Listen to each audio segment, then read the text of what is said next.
আজকে আবারও আমরা মিডিয়া সেন্টার সর্বভারতীয় তৃণমূল কংগ্রেসের তৃণমূল ভবনের এই জায়গায় উপস্থিত হয়েছি।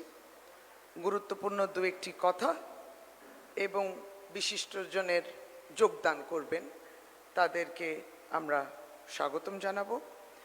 আজকে গুরুত্বপূর্ণ বিষয়ে যে কৃষক আন্দোলনের ১০০তম দিন, ভারতবর্ষের রাজধানী সিঙ্গু বর্ডারে আমাদের কৃষকরা আজকে প্রতিবাদের ১০০তম দিন তারা সেখানে বসে আছেন।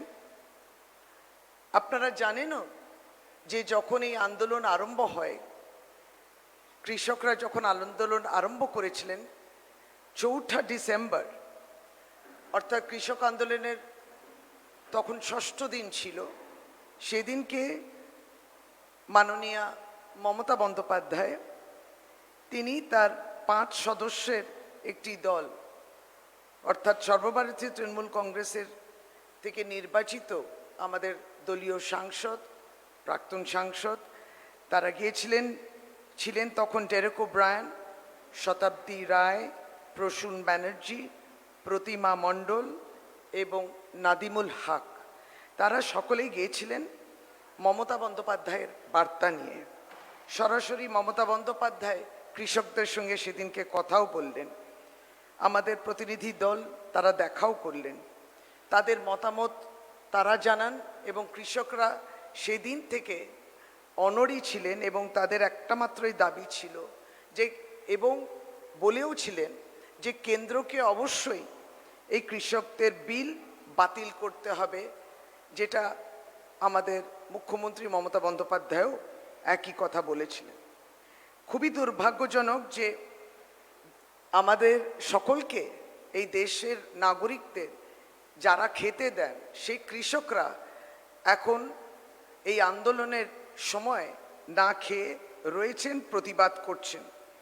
কেন্দ্রীয় সরকারের উদাসীনতা এবং কোথাও না কোথাও সাহসিকতার অভাব, সরাসরি তাদের সঙ্গে কথা না বলার এইভাবেই তাদের আমরা ব্যবহার দেখছি। আবার তার সাথে সাথে মনে পড়ে যে ঠিক 14 বছর আগে সিঙ্গুরের কৃষকদের ন্যায় বিচারের স্বার্থে এবং সেই দাবিতে মাননীয়া দলের সভানেত্রী তখন এবং এখন বর্তমানে আমাদেরও মুখ্যমন্ত্রী সকলেরই জোর করে এই জমি অধিগ্রহণের বিরুদ্ধে তিনি সেই ঐতিহাসিক ২৬ দিনের অনশন শুরু করেন। এবং এই সরকার আসার পরেও ২০১১-র পরেও আপনারা দেখেছেন দিদি সিঙ্গুরের জন্যে যেভাবে তিনি কাজ করেছেন, আইন প্রণয়ন হয়েছে এবং তারপরে যেই কথাটি শিরোধার্য যে ২০১৬-তে সুপ্রিম কোর্টের রায় পুনরায় প্রমাণ করে দিল যে মমতা বন্দ্যোপাধ্যায় সিঙ্গুর আন্দোলন নিয়ে যে বক্তব্য তার ছিল সেটা ঠিক ছিল, সেটা আবার প্রমাণিত হয়। আমাদের ভারতবর্ষের কৃষকরা আন্দোলন করছেন, পশ্চিমবাংলায় সেই কৃষকদের সযত্ন রেখেছেন মমতা বন্দ্যোপাধ্যায়। কারণ কিছু সূচক ২০১১ থেকে ২০১৮ সালে কৃষকদের আয় পশ্চিমবাংলায় ৩ গুণ বেড়েছে, কিষাণ ক্রেডিট কার্ডের সংখ্যাও বেড়েছে ২.৫ গুণ। কৃষক বন্ধু প্রকল্পের মাধ্যমে প্রায় ৭৩ লক্ষ কৃষক আমাদের পশ্চিমবাংলায় উপকৃত হচ্ছেন। কৃষকদের মৃত্যু যে কোনো কারণই হোক না কেন, তারপরে পরিবারের জন্য আর্থিক সহায়তার কথা দিদি বলেছেন। কৃষকদের যে জমি আছে সেই করটা মুকুব করা হয়েছে। রাজ্য সরকার কৃষকদের যে ফসল বিমার পুরো ব্যয় সেটা করছেন। কৃষকদের অগ্রিম পেনশন হিসেবেও টাকা ২০০০ টাকা করে দেয়া হচ্ছে এবং তাই বাংলাও একটানা ভারতবর্ষে দেখেছি ৬ বার করে কৃষি কর্ম পুরস্কারে পুরস্কৃত হয়েছে। বাংলা সরকার আপনারা জানেন সরাসরি তাদের কৃষকদের যে ব্যাংক অ্যাকাউন্ট আছে, সরাসরি তার এই ব্যাংক অ্যাকাউন্টে কিন্তু যে মিনিমাম সাপোর্ট প্রাইস, অর্থাৎ ন্যূনতম যে সাহায্য মূল্য, যেটা সে ধান কেনার যে মূল্য, যে সরাসরি যে টাকাটা, সেটাও তাদের কাছে চলে যাচ্ছে এবং রাজ্য সরকার প্রায় 49 লক্ষ মেট্রিক টন ধানও কিনেছে। তবে এটাও বলা বাহুল্য যে এত ধান থাকা সত্ত্বেও কেন্দ্র সরকার কিন্তু পশ্চিমবাংলার থেকে ধান কিন্তু সংগ্রহ করছে না। এবং 2019 সালে মধ্যে 46.72 লক্ষ কৃষকরা প্রায় 2642 কোটি টাকা আর্থিক সহায়তা এই রাজ্য সরকার কাছ থেকে পেয়েছে। এবং যেটা আলোচনার বিষয়ের মধ্যে অনেক সময় আমাদের বিরোধী পক্ষ তারা বিষয়টা তোলেন, তারা বলেন যে প্রধানমন্ত্রী কিষাণ যোজনার কথা। অনেকগুলোর আমরা জানি যে প্রধানমন্ত্রী কিষাণ যোজনার তুলনায় কৃষক বন্ধু প্রকল্প রাজ্য সরকারের, পশ্চিমবাংলা সরকারের অনেক সফল। এবং সবচেয়ে বেশি বড় কথা যে সুবিধে যেটা বার্ষিকী 6,000 টাকা পাচ্ছেন কৃষকরা কৃষক বন্ধুর মাধ্যমে 1 একর প্রতি। আর প্রধানমন্ত্রী কিষাণ যোজনার মাধ্যমে তারা কিন্তু আসলে ক্যালকুলেশন, যেহেতু ওরা হেক্টর দেখিয়েছে, কিন্তু ওইটা যদি 1 একর প্রতি আমরা দেখি তাহলে মাত্র 1214 টাকা তারা বার্ষিকে পেয়েছেন। এটা একদম যদি বলতে গেলে আরও অনেক সময় অনেকগুলো বিষয় যার মধ্যে কৃষক বন্ধু খুব সুপিরিয়র প্রধানমন্ত্রী কিষাণ যোজনার সঙ্গে। কিন্তু উল্লেখযোগ্য যে একর পিছু প্রধানমন্ত্রী কিষাণ যোজনার মাধ্যমে মাত্র কৃষকরা পাচ্ছেন 1214 টাকা, সেখানে কৃষক বন্ধুর মাধ্যমে রাজ্যে কৃষকরা পাচ্ছেন 6,000 টাকা।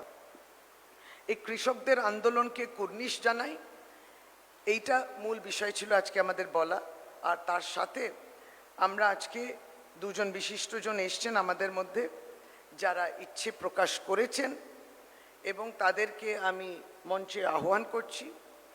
প্রথমে শ্রী উজ্জ্বল চৌধুরী, তাকে মঞ্চে ডাকি, তারপর তার সম্বন্ধে আমি বলছি। বসুন। আর ডক্টর সপ্তর্ষি ব্যানার্জি, তাকেও আমি আমন্ত্রণ জানাচ্ছি, আপনি মঞ্চে আসবেন।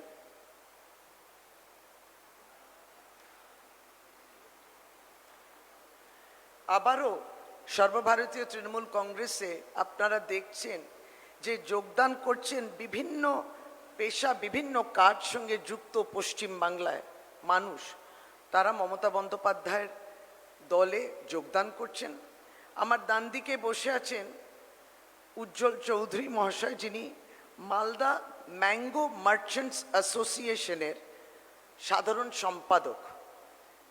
এবং এটাও বলা বাহুল্য 2011 থেকে 2013 তিনি কিন্তু সেই জেলার সভাধিপতি ছিলেন। আর তারপরে এখনও বর্তমানে কিন্তু তিনি জেলা পরিষদের অত্যন্ত দক্ষ সদস্য তিনি আছেন। সুতরাং উজ্জ্বলবাবু উপস্থিতি এবং যোগদান, আমরা আবারও বলি যে মানুষ উজ্জ্বল চৌধুরী আমাদের সামনে থাকলেও তার সঙ্গে অসংখ্য সদস্যরা যারা ম্যাঙ্গো মার্চেন্টস, এই আমের ব্যবসার সঙ্গে যুক্ত, এই অ্যাসোসিয়েশনে যুক্ত, তারা প্রত্যেকে কিন্তু তার সঙ্গে উপস্থিত হচ্ছেন এবং যোগদান করছেন তৃণমূল কংগ্রেসে। আমার বাঁদিকে ডক্টর সপ্তর্ষি ব্যানার্জি, একটি অত্যন্ত বিশিষ্টজন, তিনি একজন আই স্পেশালিস্ট, চক্ষু বিশেষজ্ঞ, এবং তিনি থাকেন বসিরহাটে। সেখানে তিনি মানুষের সেবাও করেন। তিনি পশ্চিমবাংলা বসিরহাটেই কিন্তু পড়াশোনাও করেছেন, কলকাতা মেডিকেল কলেজে তিনি কাজও করেছেন, থাকেনও বসিরহাটে। রেড ক্রস সোসাইটির মতো একটা বিশেষ সংগঠন, স্বেচ্ছাসেবী সংগঠনের সঙ্গে তিনি যুক্ত। দুজনেই আজকে আমরা পাচ্ছি একজন ডাক্তারকে, একজন ব্যবসায়ীকে, অবশ্য তিনি জেলা পরিষদের মেম্বার। দুজনেই আজকে যোগদান করেছেন মমতা বন্দ্যোপাধ্যায় সর্বভারতীয় তৃণমূল কংগ্রেসের সভানেত্রীর ডাকে, এবং তারা স্বতঃস্ফূর্তভাবে এগিয়ে তৃণমূল কংগ্রেসের জন্য কাজ করতে চান। আমরা সত্যি আনন্দিত, আপ্লুত, এবং আপনাদের সঙ্গে আপনার অনুগামীদেরও আমরা স্বাগতম জানাই।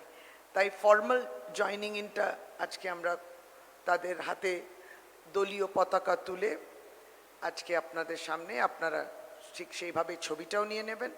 আমরা ধন্যবাদ জানাই দুজনকে।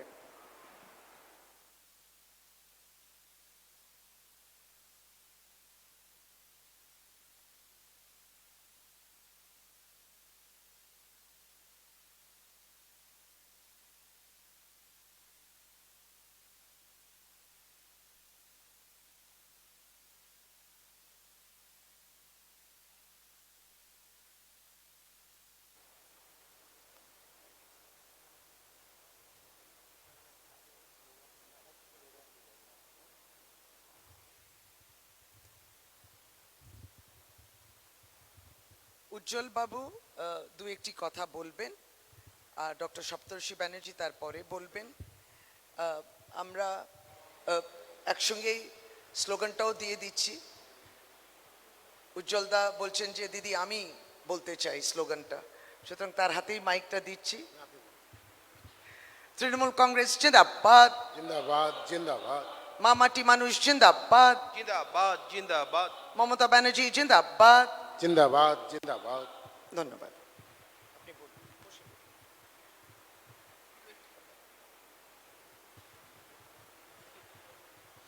নমস্কার, আমি উজ্জ্বল চৌধুরী, মালদা জেলা থেকে আমি আসছি।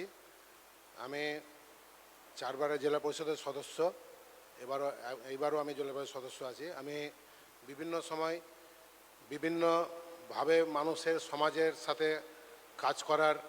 কাজ করে এসেছি, তাই মানুষ আমাকে গ্রহণ করেছেন, কিন্তু ইদানিং কাজ করার সেই পরিবেশটা আমি পাচ্ছিলাম না। পরিবেশ বলতে একটা, হয়তো যেভাবে মানুষজন আমার কাছে আসে, আগে পূর্বেও যেমন আসতেন, তাদেরকে কিছু করতে গেলে একটা বাধা সৃষ্টি বা অস্বচ্ছন্দ বোধ করতাম। তাদের কাজ না করার জন্য, সমাজের কাজ না করার জন্য আমার ভিতরে একটা দগ্ধ হচ্ছিল। আর অপরদিকে আমার তৃণমূল সরকারের মমতা ব্যানার্জির যে গ্রামান্তরে যে সমস্ত বিভিন্ন প্রকল্পের মাধ্যমে যে সমস্ত উন্নয়ন যেটা চলছে, কাজকর্ম চলছে, সেটাতে সামিল হওয়ার জন্য আমি আবার তৃণমূল হিসেবে যোগদান করলাম, যাতে মানুষের যে কয়দিন বাঁচব মানুষের সেবা, সমাজের সেবা করে বাঁচতে চাই। ধন্যবাদ সবাইকে। নমস্কার, আমি ডক্টর সপ্তর্ষি ব্যানার্জি। আমি ছাত্র জীবন থেকেই দিদির অনুগামী। বাংলার উন্নয়নে দিদির পাশে থাকতে চাই এবং বাংলার মানুষের হয়ে বরাবরই কাজ করি, সেটাই করে যেতে চাই। ধন্যবাদ।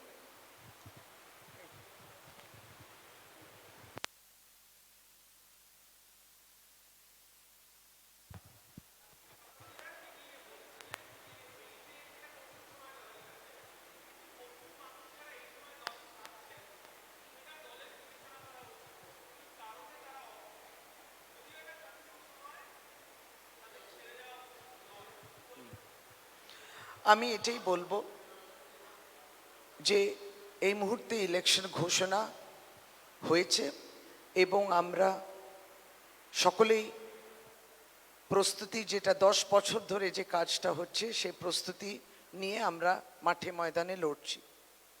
একটি বৃহত্তর বড় পরিবার তৃণমূল কংগ্রেসে, এর আগেও বলেছি, বট গাছ দু একটি পাতা নড়াচড়া করতে পারে, এটা ঠিক। এবং আমরা মনে করি দিদির লিডারশিপে, দিদির যেভাবে মমতাময়ী, এবং তিনি সমস্ত কথা শোনেন, অনুধাবন করেন এবং দলীয় সদস্যদেরও কথা শোনেন। ব্যক্তিগতভাবে শতাব্দী দি, তার এটা মনে হয়েছে কোনো সময় তারও একটু ক্ষোভ ছিল, তিনি তার ক্ষোভের কথাও বলেছিলেন। এখন তিনি সুন্দরভাবে কাজও করছেন। একটা বড় পরিবারে এটা হতেই পারে, আমার মনে হয় এটা খুবই স্বাভাবিক। এবং আমরা এই মুহূর্তে শক্তপোক্তভাবে আত্মবিশ্বাসী হয়ে কিন্তু এই নির্বাচনে এগিয়ে যাচ্ছি, আর কোনো রকমে পিছু দেখার কোনো সুযোগ নেই।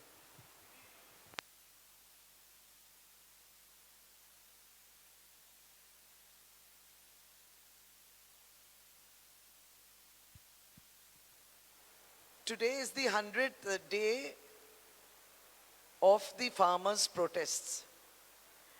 As you understand, that the farmers are protesting in the Delhi border. the farmers of India, the rice providers of India, the wheat providers of India, the maize providers of India, they are protesting, and it is very unfortunate that their protests are not being handled properly by the central government.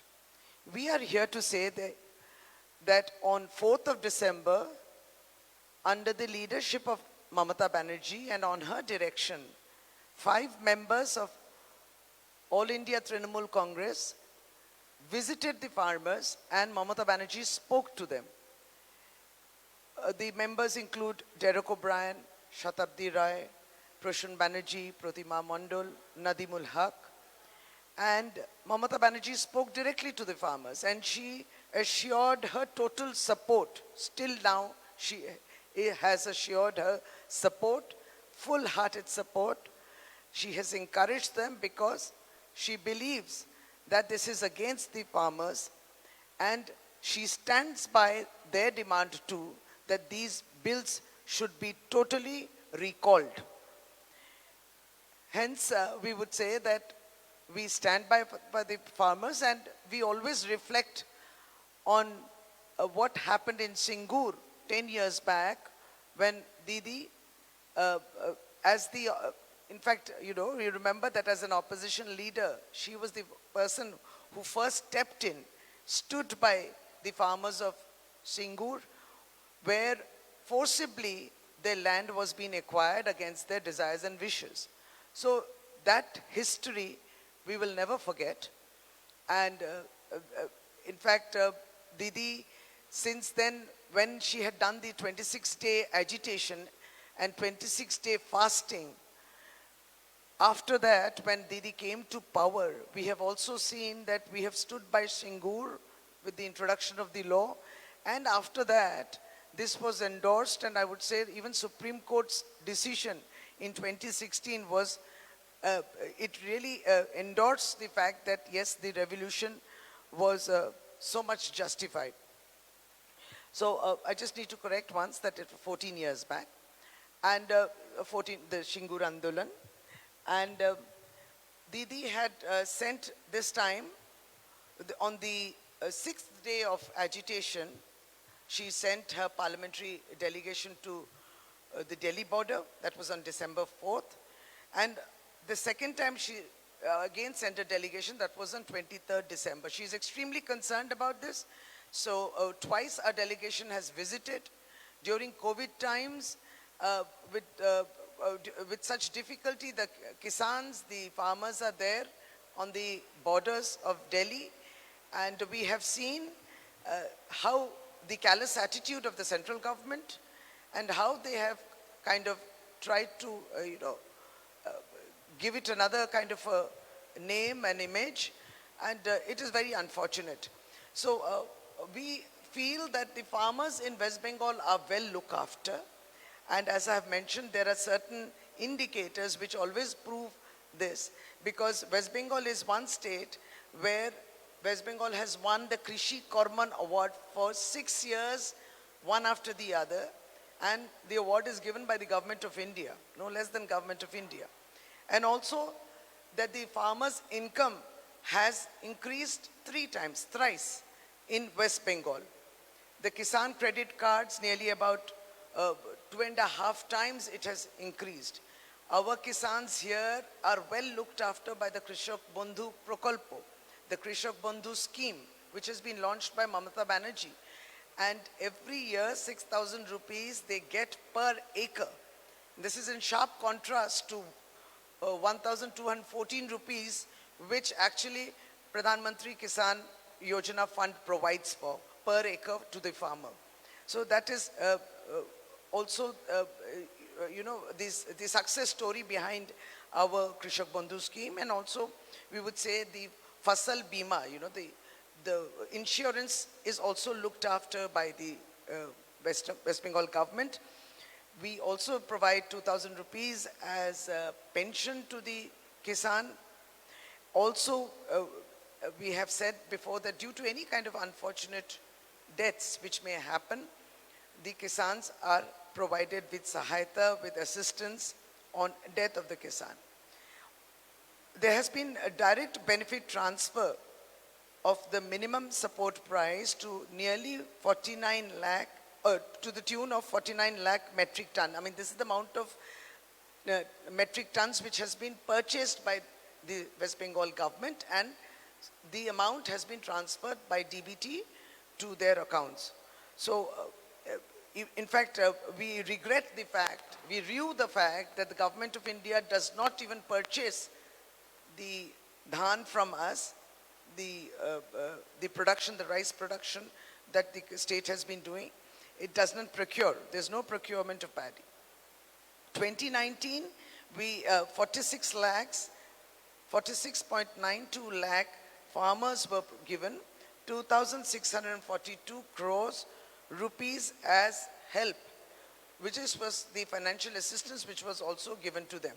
So these are very important figures which repeatedly re-emphasize the fact that Mamata Banerjee has stood by farmers when she was with the Singur Andolan 14 years back, and also during her tenure as Chief Minister, she has looked after the Kisan, and she also stands by the farmers' demands, the farmers who are demanding in this Delhi border. She supports their demands full-heartedly. Thank you.